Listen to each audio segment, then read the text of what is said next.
काय मग आलं का तोंडाला पाणी ही रेसिपी म्हणजे हे डिश पाहून?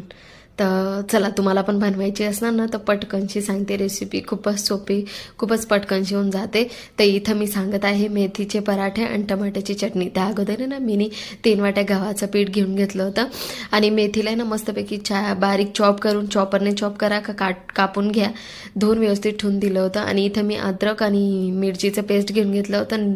नेमके मसाले, ओवा, थोडं काळं नमक, हळद आणि थोडंसं जिरं आणि व्हाईट तीळ असणार ना तर टाकू शकता. आणि दही, हे 10 रुपयाचं दही भेटतं ना ते टाकलं होतं. आणि मस्तपैकी चण्याचं पीठ टाकलं होतं अर्धा डब्बा, जास्त नाही टाकायचे, फक्त क्रंचीनेस यायला पाहिजे थोडंसं म्हणून. आणि तेल टाकून घेतलं होतं आणि मस्तपैकी असं पहिले ना मिक्स करून घेतलं होतं. पाण्याची गरज नाहीये, दही टाकलंय ना म्हणून. बघा असं पण व्यवस्थित मिक्स करून घ्यायचं आहे तुम्हाला.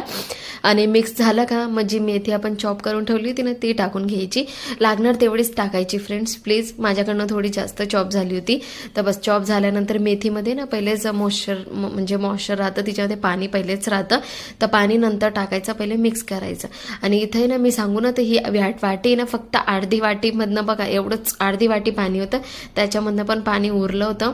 आणि थोडं थोडं थोडं थोडं पाणी ॲड करून मस्तपैकी असं सॉफ्ट डो बांधून घ्यायचा आहे. जास्त पण सॉफ्ट नाही बांधायचं कारण आपण 10 मिनिटानंतर करणार ना तो डो एकदम स्मूथ होऊन जाणार.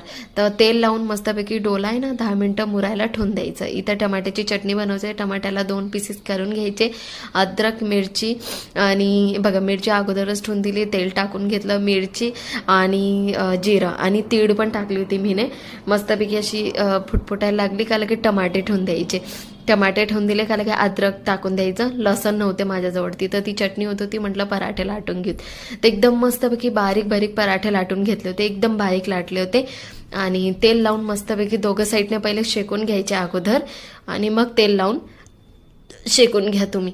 म्हणजे इतके टेस्टी लागतात ना, विचारू नका. आणि हा एक सांगायचंच राहिलं, जेव्हा तुम्ही प्रवास करणार ना, आपल्याला आता 1 रात्रासाठी 2 रात्रासाठी बाहेर जायचं, तर तेव्हा तुम्ही दही नका टाकू. दही टाकणार ना तर ती खटास आणि फर्मेट म्हणजे चिक्कासारखं व्हायला लागून जाणार. तर माझी इथं पराठे लाटून रेडी होते. म्हटलं आता टमाटे पण होऊन गेले, वरचं सातळ काढून घेतलं आणि याच्यामध्ये टमाटे, थोडे शेंगदाणे, थोडंसं तिखं, थोडीशी नमक आणि थोडीशी साखर टाकली होती. मस्तपैकी प्युरी बनवून घेतली. आणि तर कढाईमध्ये तेल टाकलं, तर राई टाकली. राई टाकल्यानंतर जी प्युरी बनवली होती ना ती टाकून दिली आणि लगोलग काढून घेतली. तर झाली आपली मस्त टमाट्याची चटणी आणि मेथीचे पराठे. रेसिपी आवडली असणार तर लाईक, सबस्क्राईब करा, कमेंट करा. तर मी ते एन्जॉय केलं भरपूर. भेटूया पुढच्या व्लॉगमध्ये.